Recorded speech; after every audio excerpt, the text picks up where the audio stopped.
8월 13일 매일 성경 함께 나누겠습니다. 첫 번째 문단입니다. 예레미야는 이곳에 재앙을 내릴 것이라는 여호와의 말씀을 전하였다. 누구에게 전하였나? 예루살렘 주민과 왕에게 어디서 흰놈의 아들 골짜기에서 어떻게 토기장의 옹기를 사서 그다음에 너희는 다른 신들에게 분향하며 무제한 피를 흘렸다. 어떻게? 하나님의 명령을 버렸기 때문에. 세 번째 문단 하나님은 이곳을 조롱거리로 삼을 것이다. 어떻게? 그곳을 죽음의 골짜기로 만들어서 그 죽음의 골짜기라는 것에 하나님께서 유다의 계획을 무너뜨리고 그렇죠. 그다음에 원수들로 둘러싸여서 자기 아들과 친구의 살을 먹게 하여서 그랬습니다.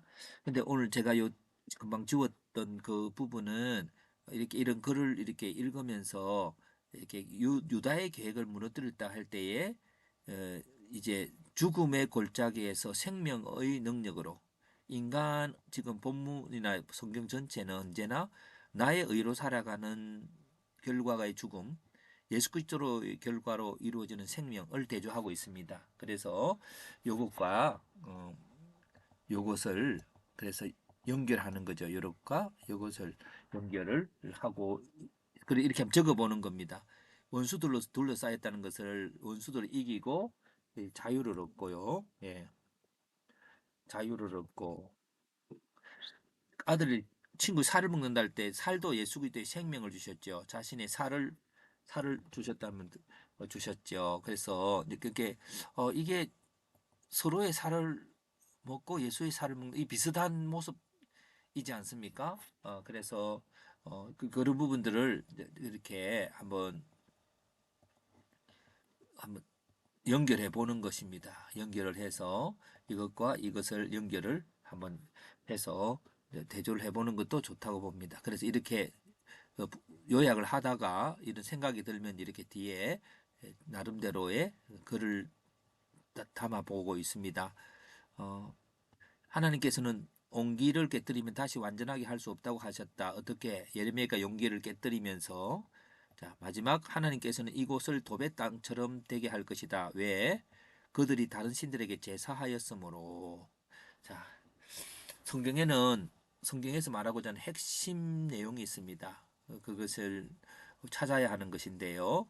자, 오늘 이게 쭉 나열돼 있어서 항상 저는 이렇게 다시 모읍니다. 모아서 이 전체를 한눈에 딱 보면서 계속 이게 주제가 뭘까? 하나님 말씀하시는 게 있으면 뭘까라고 이렇게 한번 살펴보려고 하고 있습니다. 그래서 주제를 영원히 멸망당하는 이스라엘이죠. 이제 깨어 왜냐하면 이 배경은 토기를 갖고 와서 온기를 갖고 와서 깨뜨리면서 예루살렘 주민들에게 하라는 것은 회복할 수 없다는 것이죠. 한번 부수지면 그게 주제라고 봅니다.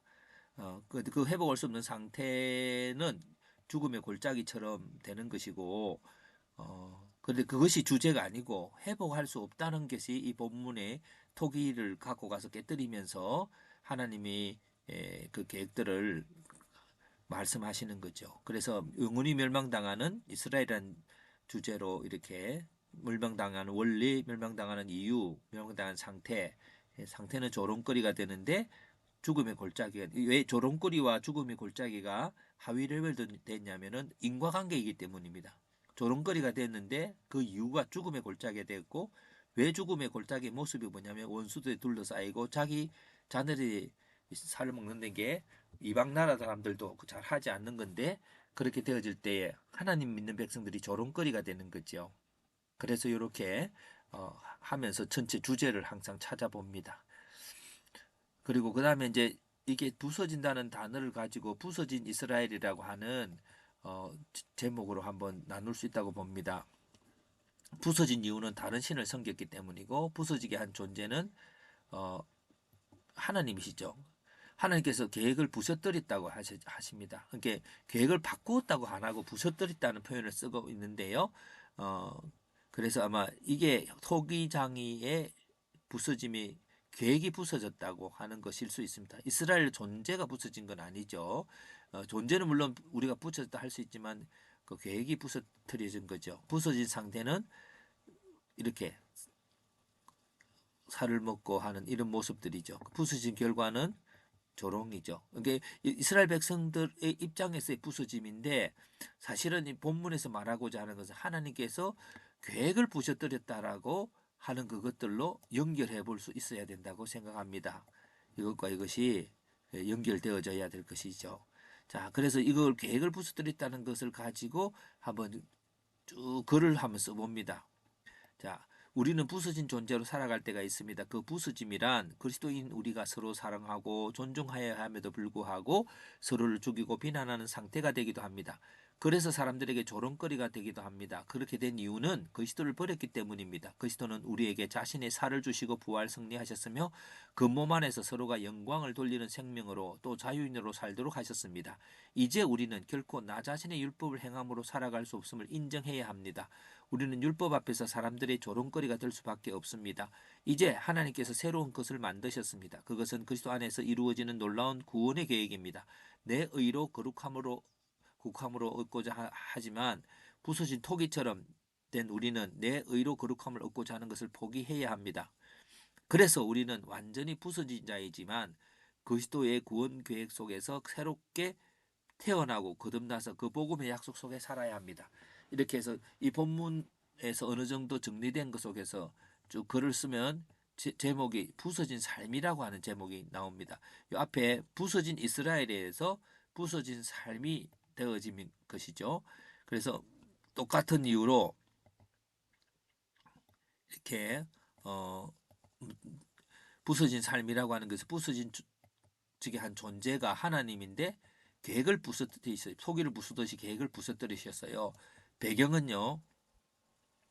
이게 조금 더 우리 힘으로 회복할 시간이 아직 남아 있다고 생각하는 자, 여전히 하나님 온전히 의지하지 않는 자, 조금 의지하면서 이렇게 이방신을 섬기면서도 여전히 하나님 뭔가 좀 더 잘해보면 된다고 하는 그것이 배경이라고 생각합니다. 그럴 때 이제 부서진 이유는 그 나의 의로 살아가는 것이고 그리고 다른 신을 섬긴다를 할 때에 그 신의 모습이 곧 내 안에 내가 갖고 있는 우상 속에서 나오는 것이죠. 그래서 이제 그런 것이고 또 부서진 상태는 살을 먹고 원수에게 둘러싸이고 조롱하고 근데 이렇게 지금 반인륜적이고 종된 모습과 영광이라는 토를 달아보는 것은 오늘 우리가 있는 율법과 복음이라고 하는 일반적인 예수 그리스도께서 주셨던 것들을 접근하기 위해서 이런 단어를 적어 봅니다. 부서진 결과는 새로운 하나님의 계획을 바라봐야 되죠. 그 하나님 계획은 복음인데요. 하나님의 존재는 예수 그리스도 안에서 자신이 살과 피를 주셨죠. 우리가 예수 그리스도의 살과 피를 먹지 않으면 우리가 서로의 살을 뜯으면서 먹어야 되는 그런 것이 경쟁 사회이지요. 예, 경쟁 사회. 여기 살을 먹는다는 것 이게 경쟁 사회 속에서 서로를 되는 것으로 되지요. 예, 그런데 이런 부분들 그래서 부활 승리하고 자유를 주시고 아까 이렇게 원수들에게 둘러싸여서 종된 모습에서 자유를 주셨다고 하면은 요게 연결되는 거 요것과 요것이 연결되는 것이지 않습니까? 예. 그리고 생명을 주시고 영광을 주시고 이 조롱거리에서 어 영광이 되어지는 것. 이렇게 해서 이제 우리는 이 복음으로 서로를 연결해 볼 수 있습니다. 예수 그리스도께서 주신 일이 무엇인지. 그래서 이제 회복의 시작은 예수 그리스도를 바라보는 것이지요. 예, 그렇게 이렇게 해서 아까 여기 숨겨놨던 게 이제 비유로 만들 수 있는 게 아까 이런 것들입니다. 아까 이렇게 해서 종된 모습 이렇게 하다 보니까 이 살이라고 하는 것은 아까 말했지요. 그리스도를 먹는 자이고 서로의 살을 먹는 자가 있대. 네. 이 두 가지가 이렇게 비교가 될 수 있죠. 여기에 이제 서로 경쟁 사회 속에서 서로를 죽이는 것들로 이웃의 살. 근데 심지어 그게 어, 가족끼리도 그리 된다는 것입니다. 그래 결국은 이제 이 새로운 계획, 하나님의 새로운 계획이라는 것과 복음에서 율법이라고 하는 그것들을 가지고 연결을 또 해보면은 이렇게 되는 거죠. 예, 우리는 일반적으로 항상 구약이든 어떤 성경이든 성경 전체 속에서 이해가 되어져야 바르게 되는 것이겠지요. 그래서 율법과 복음이 있고 율법은 행한 대로 심판을 받고 행한 대로 의롭다는 거고 복음은 그리스도가 행한 것을 누리는 거고 그러면 변화는 율법과 복음의 과정은 뭐냐? 이게 이제 우리는 그 광야라고 하는 것들 많이 봅니다. 이 서로 살먹고 이게 게헨나라고 하는 그런 지옥과 같은 그런 삶, 그 광야의 죽음의 땅이죠. 거기서 복음은 가나안이라고 하는 것들로 그래서 조금 비유적으로 이렇게 성경은 많이 이야기하고 있고요. 그 사이에서 요단강 세례를 받는데 나는 죽고 그리스도로 살아가는 것들로 있습니다. 그래서 결국은 이런 하나님이 어, 핵심은 우리가 이 율법으로는 더 이상 희망이 없는 부서진 삶이죠. 절대로 부서진 삶은 회복할 수 없다라고 하는 그것이 오늘 본문의 핵이 된다고 생각합니다. 그래서 이 본문을 그거를 중심으로 오늘 우리가 우리 삶에 뭐 노력을 더하고 아니라 근원적인 변화, 곧 내 의로 살아가는 것이 아니라 그리스도의 복음을 의지해서 살아가는 존재로 완전히 바꾸어져야 된다. 그래서 우리는 부서진 회복할 수 없는 존재인 것들을 어, 이해하는 그것이 복음을 향한 출발점이라는 것을 말씀하고 있습니다.